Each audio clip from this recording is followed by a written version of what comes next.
All right, guys, what's going on? It's your boy Tyler Gates, aka Tag Live 205. Welcome back to another episode of the Tag Live 205 Talk Show. NBA trade deadline grades very quickly. If you have not already, please subscribe to the channel via Instagram, YouTube, Snapchat, Millions, or you can use Spotify and Shorthand Articles, where I write articles 2 to 3 weekly. You can go subscribe to that right now. And let's get down into this. The Cavaliers acquiring James Harden, I'm giving it an A+, simply off the fact that you got James Harden. But I'm going to switch it to an A-. Yeah, I'm going to switch it to A- because he's 36 years old. And you going for it now. If you're Cleveland, scared that Donovan Mitchell is going to leave you in free agency, you traded Darius Garland for reasons I don't know, which I'm giving the Clippers an A+ instead. Yes, you traded James Harden, but still, that doesn't negate the fact that you got 10 years younger, and they made another corresponding trade that was huge. Then they got younger. I will get to in a minute.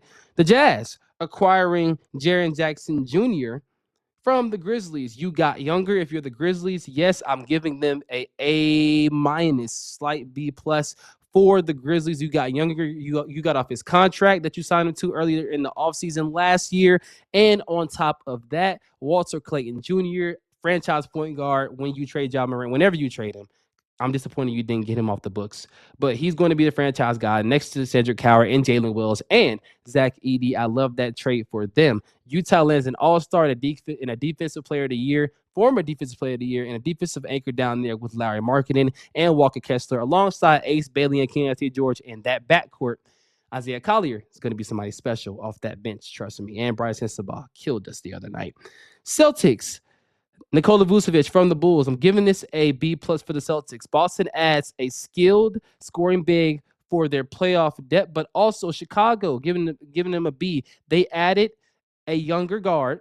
I don't know why there's such a guard-heavy roster right now, and Anthony Simons. Both teams reshuffled their timelines, but it's going to work out for both teams. So really, it should be an A+, but I'm giving it a B+ and a B for both respective teams.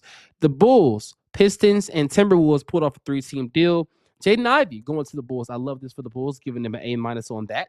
The Pistons giving them a B for acquiring Kevin Huerter and Dario Saric. And the Wolves just get a C because they just acquired Cap. Plain and simple. The Hawks. Did we just rob the Golden State Warriors? I think we robbed them. Jonathan Kuminga to the Hawks for Kristaps Porzingis. Of course, Buddy Hield came in that trade too, but it's a 3-teamer because Trey Jackson-Davis went to the Raptors in exchange for a couple of cash consideration and a second-round pick. I love this for the Hawks. You add a stretch wing to pair with Jalen Johnson and an athletic wing to pair with Jalen Johnson. You're looking at Tatum and Brown when they were younger. Trust me. You're looking at Tatum and you're looking at Brown when you think of Jonathan Kuminga and Jalen Johnson in Atlanta right now. The new duo, J and J Unlimited, is the nickname I gave them here in Atlanta. The Warriors with this trade got extremely older, but they got extremely more injury prone. Kristaps Porzingis, hey, I hope it works. This is both teams pivoting towards one trying to win and one trying to win now and in the long term. So how about that? Clippers, Pacers, Zubats to Indy to go with Tyrese Halliburton. I love this trade for them. Zubats is the one guy where I say, you know what? If it's anybody that could replace Miles Turner, it is Ivica Zubats. And there you go. That is the perfect center for them. Yes, Ben Mathurin getting traded hurts the fan base. Isaiah Jackson also hurts the fan base, but you have to give up something to get something. And my God, when the rumors started swirling that they were going to possibly trade for him, and they were discussing a deal, I'm like, no way they pulled this off. And they want multiple first-round picks. No way they pulled this off. Boom. Clippers. You actually got first-round picks. You actually have a future. Congratulations. Darius Garland, Benedict Mathurin, and Isaiah Jackson are going to contribute so much to now and the future of the Los Angeles Clippers if they can keep them together. So a B+ and an A- grade for the Clippers, and for the Pacers is a B+. Last little trade here I'm going to talk about. Last 2 trades, the Luke Kennard trade and the Jose Alvarado trade. Luke Kennard getting traded to the Lakers. That's an A- trade all around the board. When you are discussing one of the best in his class in terms of shooting, you need more shooters around LeBron James, don't you?